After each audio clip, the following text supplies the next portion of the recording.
défilé très tôt ce dimanche à Moscou.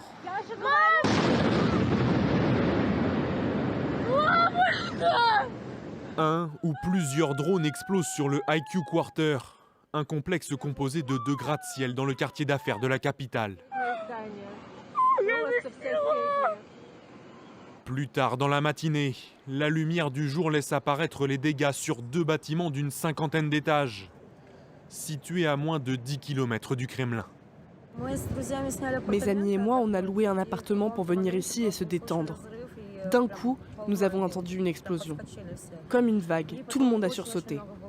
Au début, il y avait beaucoup de fumée, on ne voyait rien. Et puis du dessus, on a pu voir le feu.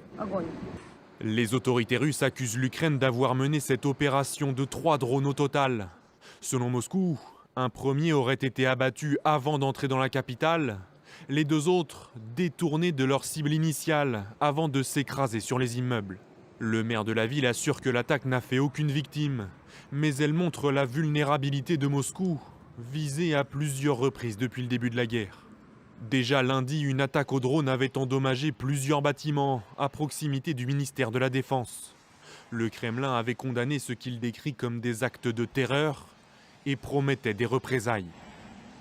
En Ukraine ce samedi, les attaques russes ont été, elles, meurtrières. À Zaporizhia, un missile a tué 2 personnes.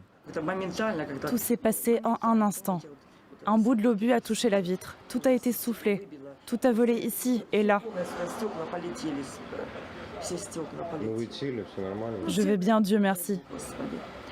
Selon Kiev, la ville de Soumy, au nord-est de l'Ukraine, a également été visée par une frappe samedi, tuant un civil et en blessant 5 autres.